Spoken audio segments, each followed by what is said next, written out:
Hi, I'm Carrie, a stroke survivor and a member of Bind. Hi, and I'm Brittany. I'm a brain injury survivor and a member of BIND. Today, our guest today is Dr. Sasha Blaskovich, or Dr. B, as many patients like to say. Is a board certified chiropractic doctor who specializes in assessing and treating head and neck injuries. After playing football for over a decade and working with injured patients for over 20 years, Dr. Blaskovich has devoted his career to helping people going through similar problems as he has gone through with his head and neck, and has focused his continued education in injuries for more than 20 years. Opinions shared by the guests of the show are their own and do not necessarily represent the views of the host, bindwaves, or the Brain Injury Network. This podcast is for informational purposes only and is not a substitute for professional medical advice, diagnosis, or treatment. Always seek the advice of a healthcare provider with any questions you may have regarding a medical condition. Thank you. So, to get us started, tell us a little bit about yourself and how you became interested in being a chiropractor and what inspired you to join this field. Well, initially, the reason I wanted to become a chiropractor was because of a hip issue I was having as a 12-year-old or 9-year-old playing soccer for several years, where my leg would go numb when I would run around. But other than that, I was the strongest, tallest kid on the team. But it was just that pounding that would just shut something down where my leg would go numb. And so it was a chiropractor back at that time that my dad was seeing for a herniated disc, who offered to have a look at me because my dad was telling him about me. And he basically said, you've got a 19 millimeter leg length difference. Your spine is out, and I need to do a few adjustments, give you a heel lift. And at that point in time, I was going from doctor to doctor for about 2 years, all telling my parents that I wasn't strong enough and my body just wasn't able to handle sports and I should stop playing sports. And then this chiropractor literally fixed me in a span of 6 weeks with a heel lift and a few adjustments. And I was sold. I wanted to do what he did. He was excited about what he did. He loved talking about his patient success stories. It was super exciting. And then I had decided at the age of 12 I wanted to be a chiropractor, not knowing that the reason I would be, or the way I would be practicing chiropractic would have nothing to do with, hips and leg length differences, but with, excuse me, misdiagnosed concussions, or misdiagnosed upper cervical ligament injuries masquerading as concussion diagnoses. And so that's what brings us to today is basically, I devoted my career after finally figuring out what was wrong with me after a football injury in university, which I never would have been playing, had my parents listened to these doctors telling them that I shouldn't play sports anymore. So maybe they should have listened. But anyways, the chiropractor did fix me from that, and it got me in a direction where I wanted to do what he did. Only lo and behold to, finish chiropractic school several years after this injury and have the knowledge, the basis and the ability to go and learn things about this problem that I have that the average person in the public wouldn't know where to start. And the average doctor in society can't be bothered trying to learn about it because they're busy enough and focused enough on what they're doing, assuming that this is such a rare and obscure thing that I had. Well, it turns out that it's actually extremely common to some varying degree of severity, where the person has injuries or an injury that results in damaged ligaments in the upper cervical spine or upper neck, rendering that region too mobile, whether it's hypermobile or unstable. Both are different variations of too much mobility. And that excessive mobility then puts pressure repeatedly on the brainstem, causing someone like myself or other people, and again, it's very, very common to have some level of concussive-like symptoms persistently for either many years or the rest of their life that go undiagnosed. And sometimes it's progressive. And oftentimes these patients find me either by word of mouth or online support groups or what have you. And lo and behold, they have very similar injuries to what I had or what I still have, that were undiagnosed, and the diagnosis helps them gain direction and gain a sort of a sense of purpose and path to getting some benefit or some improvement to this so-called lifelong sentence. Okay, so now I'm going to ask you a question. This isn't exactly the question I had. I'm going to come back to that one, but so I mean, we're brain injured. I mean, I was a stroke survivor, so obviously I didn't have anything to do with that kind of stuff. I see a chiropractor for other issues. But yeah, but so you're not saying that necessarily like the issues that you're talking about, like you had, that wasn't caused from a brain injury, or was it caused from concussions that were just undiagnosed? I guess that's what I'm trying to understand better. That's a very deep question, because ultimately, and I've talked about this on many podcasts, how the upper cervical instability, which then results in repeated malpositioning of the bones, um, and it's persistent, causing, basically in a really simplified fashion, the drainage tube that's inside the spinal cord and brainstem to be slightly kinked. And when that brainstem drainage portion gets slightly kinked, the amount of fluid that the brain is making, which has to equal the amount that is draining through that upper neck, is no longer equal. So there's less draining in a tiny fraction than that's being produced. So every time that there's a drainage moment, there's a little bit that back pools. And so Okay. that little bit that back pools then stays stuck inside the brain and inside the skull, eventually causing a mild expansion, if you will, of that fluid cavern where it's being produced. And then that does compress brain tissue, resulting in brain related symptoms. But the true origin of that expanding pressure, and it's not a constant thing, it fluxes with relation to the unstable positioning of that upper neck. Then the person gets diagnosed with a brain related problem, but the actual origin of that distension or that pressure increase isn't actually coming from the brain. It's coming because of the upper neck having that glitch, reducing the amount of drainage that then causes back pooling, and then you get brain compression, mild compression, and it can cause tons of things like visual changes, cognition, memory loss, brain fog, and just a constant pressure inside the brain, just like feeling like you're constantly having a mild flu. And those are sort of the simplest symptoms that people generally will portray having that. And unfortunately, when the MRI is done of their brain, there isn't a massive or a gross amount of fluid accumulation that is perceived by the radiologist. So it gets reported on as normal or unremarkable. But when you've seen thousands of these scans, you can see what a person's scan looks like of the brain where they don't have that accumulation.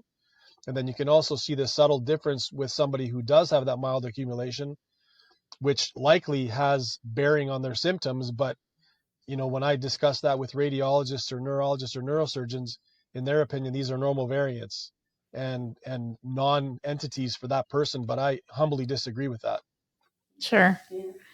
That kind of makes sense. So yeah. That kind of happened to me. So yeah, because my brain injury was from a car accident, and so I broke like my airbags didn't deploy, and then I broke my seat with my head, and I blacked out. So it was like a really hard. And then I went to my neurologist, and he's like, "Okay, go home, turn off the lights." So I did. I went back to school, which was 2 hour drive. So, but at the hospital after the accident, they're like, "Oh, you have herniated disc in your C4, C5," and so then later it's like post concussion. So mine was a cat and mouse game, but I still have problems. Like my hands go numb each time, and then I get cricks in my neck all the time. But yeah. Yeah. So the mid neck is always the whiplash component that is recognized, I guess. Whereas when you get to the upper neck, the momentum of the 12-pound head, being decelerated or accelerated, having to be somehow decelerated or slowed down by something. And when the event happens that a person, for example, isn't braced for, then this 12-pound head has so much momentum that can only be slowed down, because there's no bracing or no guarding, muscular guarding, by ligaments. And those ligaments will fail to some degree, whether they fully tear or they just stretch a bunch of fibers. No matter how you dice it or slice it, you end up with too much mobility after that. And that too much mobility isn't actually a good thing. So this whole notion that a person has a great range of motion, that might sometimes be pathologic. Interesting.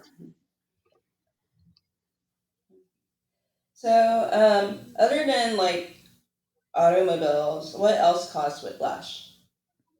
Sorry, say that again. So what other causes of whiplash instead of automobiles? Like, is there any other causes that causes Yeah, whiplash? bar fights, slip and falls, skiing, horseback riding, soccer, any kind of contact sport. So football is probably one of the most common ones, and then soccer probably follows that, and hockey, ice hockey. So there's no shortage of examples, I guess, in the professional leagues of people getting quote unquote concussed. But when you look at the game footage or the film footage of that moment where they got so-called their head bashed, there's a lot of cases where there isn't a massive head impact, but there is impact that causes a forceful rotation of the neck. And so that rotation component is what damages these upper neck ligaments, because the main amount of rotation in the head, or the neck, sorry, comes between C1 and C2, the top two bones. And so when you have a forceful rotation of that area, you will have a predisposition to damaging ligaments, which then puts you into the same cascade, like I explained, of repeated and persistent misalignment, causing sort of the drainage channel to be reduced somewhat, causing the backflow into the brain, causing then the brain-like symptoms, which we get labeled with post-concussive syndrome.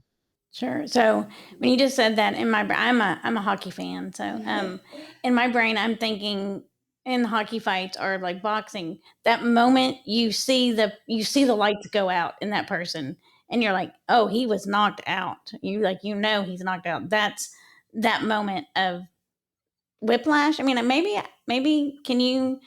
I mean, we all think we know what whiplash is. Maybe give us the textbook definition of whiplash, just for our Well, listeners. whiplash, yeah. So whiplash is a mechanism of motion. It's not an actual injury. So to diagnose somebody with a whiplash injury, it's technically incorrect. Okay. So whiplash is an acceleration deceleration phenomenon that is the motions that the head and neck go through. So that's what whiplash actually is. And then the true diagnosis, if you were to really dissect it medically and scientifically, would be the person sustained a whiplash event, and they sustained then either grade 1, grade 2, grade 3 sprains of whatever ligament you can properly name, or whatever ligaments you can properly name. And in order to name those ligaments, you have to do motion x-ray or video fluoroscopy x-ray of the person's neck in motion, so that you can see which segments, for example, are sliding inappropriately or gapping inappropriately compared to their neighbors. And then by measuring those amounts, you can determine then that the degree of severity of the damage to the ligament, but more importantly, that the ligament is compromised, because it's supposed to restrict that motion. And if you see an excess motion, then you can say this person had a whiplash and they sustained a C4-5 anterior longitudinal ligament sprain grade 2. And so what that means is that person is going to have too much movement at C4-5 in the backwards plane, and they might have it in the forwards with the posterior longitudinal ligament as well, in which case you can almost guarantee, or you can guarantee, that within 7, 10, 12, 15 years, that person will have degenerative arthritis at C4-5. And so C4-5, C5-6, probably in the reverse order. So 5-6 and then 4-5 are by and far the most common areas in the cervical spine where you see degenerative changes in the average person, in addition to the fact that their normal curvature, which is supposed to be concave in the back, is either straightened or reversed. And then that causes abnormal mechanics in that region of the spine. Plus, to add fuel to the fire, you have excessive motion, excessive friction, and excessive wearing down or breaking down of the disc or the cartilage in between. And then, like I said, 7, 10, 12 years later, you do an x-ray and you're like, oh, this person has degenerative arthritis. Well, I've even seen that degenerative arthritis in somebody who's 23 years old who sustained one of these injuries when they were 12. Sure. And so a 23-year-old shouldn't have degenerative arthritis at C5-6. That's something you technically expect to see in somebody who's 55, 65, 70 years old due to normal wear and tear, which I don't believe exists. But seeing it in somebody young and then listening to their history, or dissecting their history, there is an event that led to that. And like I said, it takes 7, 10, 12, 15 years to finally develop into degenerative arthritis, which is visible on an x-ray, but it absolutely is linked to that event. Okay, and that all makes sense. So, but just because you have one of these cervical spine injuries, or even a whiplash event, we'll just say, doesn't necessarily, I mean, I'm not a doctor. I just pretend to I've know what thrown I'm a twist into your perception of I what know. things are. No, no, you haven't. It's good. That's the whole point we do this, is so that we can better understand. But you can have this cervical damage. That doesn't necessarily mean you ended up with a brain injury. I mean, now we do know concussion equals brain injury, or most likely some level of. It influences the brain, yeah. So I think a strong delineation between a true brain injury, which you can actually then see on scans, and there are scans that can highlight or make hot spots on the brain tissue to say that there's a metabolic change and therefore the brain was injured. But when that's all done and you don't see anything, then the influence that is being perceived as brain-like related has to be coming from somewhere else. And so this subtle accumulation of increased fluid causing increased intracranial pressure, resulting in compressive forces on brain tissue and neurons, which will then start either glitching or hyperfiring or doing something that they're not supposed to, is happening. So it's not directly a brain injury, but it's an injury to that region that has an influence or an impact on the brain mechanically. And I do believe long term with people that are like that or that have that scenario, and again, depending on the severity of that scenario, likely leads to some form of chronic degenerative disorder that we've given names to, such as dementia, Alzheimer's, ALS, MS, Parkinson's. I believe those are all somehow directly linked to this phenomenon long term. So if someone's had this for decades and it's been undiagnosed and potentially they've been doing all the wrong treatments for it, sort of perpetuating the instability, if you will, they're predisposed to acquiring one of those conditions later on. Okay. All right. So we also talked about like the conditions and your brain being hurt also cause brain fog. So how does the cervical spine play a role in the occurrence of brain fog, like headaches and dizziness? And what exactly is brain fog?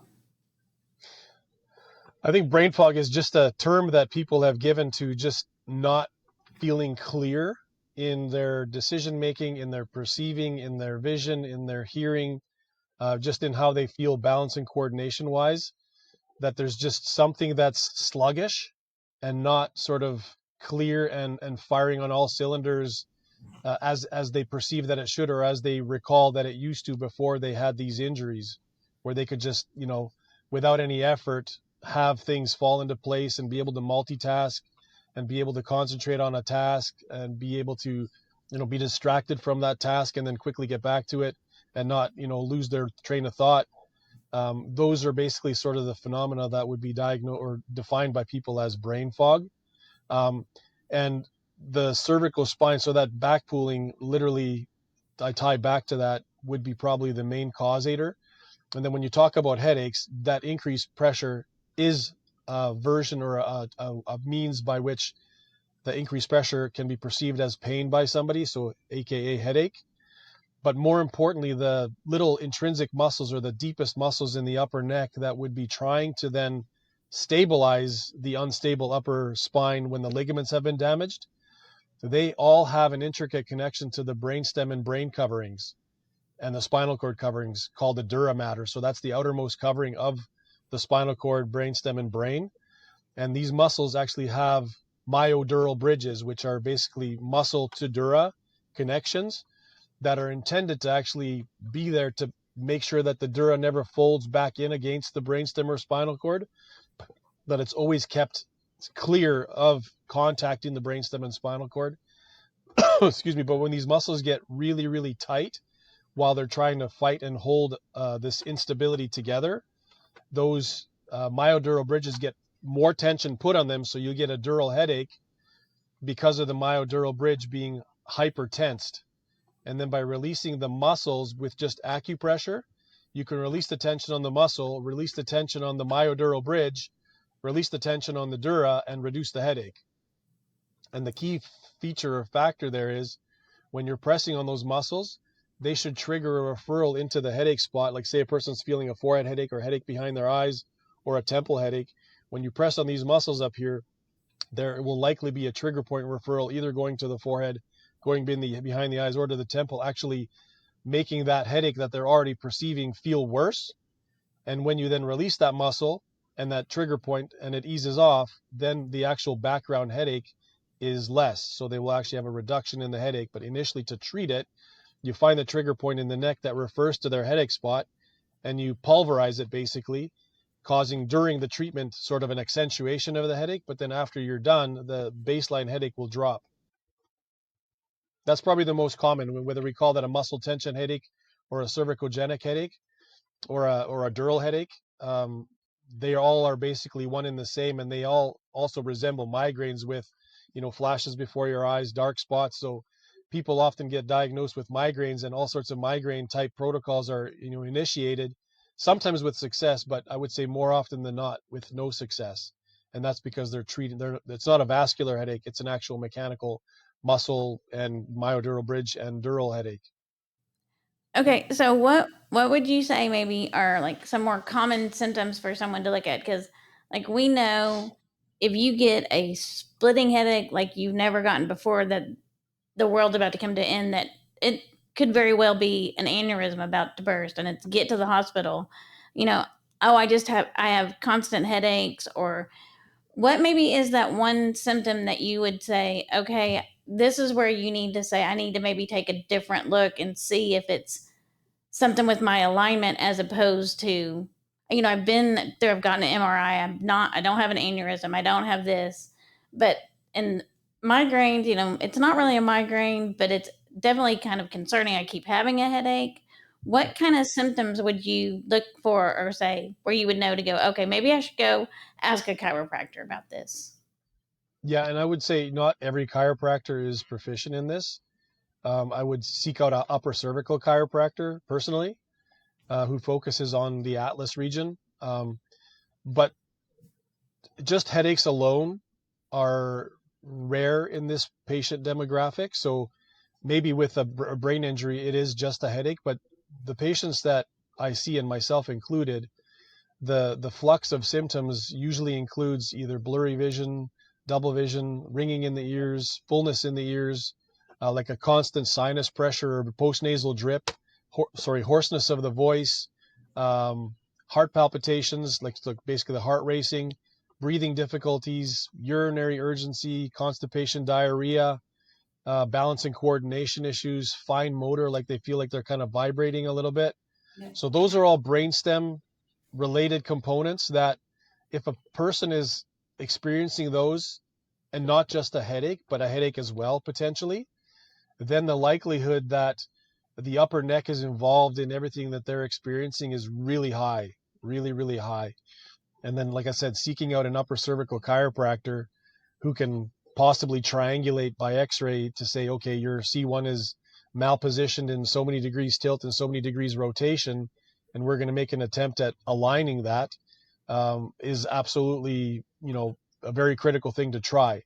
And in the cases where a patient has done that and repeatedly that is done and potentially gives them some short-lived benefit, but very quickly recurs, in which case, the chiropractor would say this, your adjustments are not holding, then my suspicion would strongly rise to say, okay, there's possibly ligament damage up there, which would be a logical reason as to why it's not holding, and that person should then logically undergo a motion x-ray to see if they indeed do have an unstable upper cervical spine, which will then explain everything. And there are very few motion x-rays out there to diagnose this, but it is the gold standard for diagnosing excess motion in the cervical spine. So, what form of treatment have you pursued? Myself? Just in general for the symptoms that you see in Like patients for or the upper cervical instability? yes. Mm-hmm. Yeah, so there are three basic sort of categories, least invasive to most invasive. So the least invasive would be basically the ischemic compression or the acupressure or the sustained pressure on the selective muscles in the upper cervical spine, and sometimes the jaw or the chewing muscles or the clenching muscles. And then and that's basically going to give a temporary reset to those muscles and make them functional for a period of time. They will tighten up again because they're not the problem. They're responding to the problem, because the problem is damaged ligaments resulting in excessive movement of the bones, which those muscles then try to mitigate. So releasing those muscles repeatedly, which is basically what I've been doing for the last 24 years, is very effective. But the repetitive nature of having to do that is not something that everybody is willing to grasp or accept.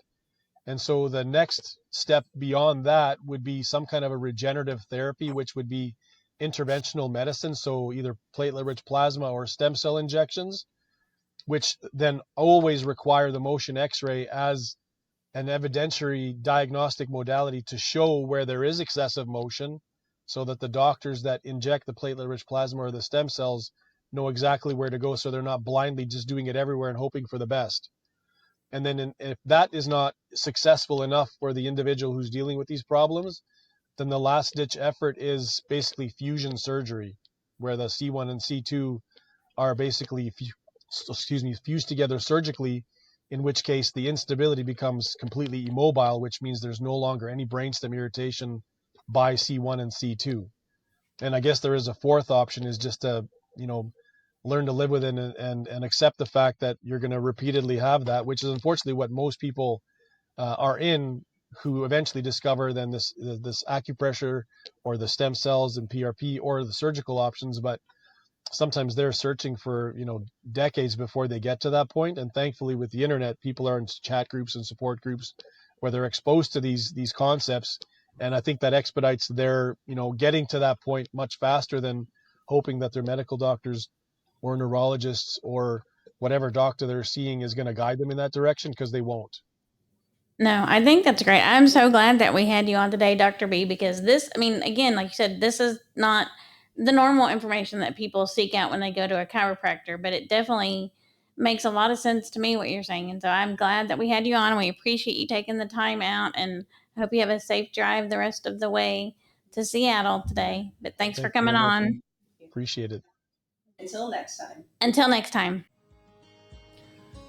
We hope you've enjoyed listening to Bindwaves and continue to support Brain Injury Network and our nonprofit mission. We support brain injury survivors as they reconnect into life, the community, and the workplace. And we couldn't do that without great listeners like you. We appreciate each and every one of you. Please remember to click the like button, the share button, and the subscribe button on YouTube. And follow us on Instagram at Bindwaves and Brain Injury Network on Facebook. You can email us at bindwaves@thebind.org or go to our website, bindwaves.org, or call us at 972-769-2463. Please continue watching. Until next time.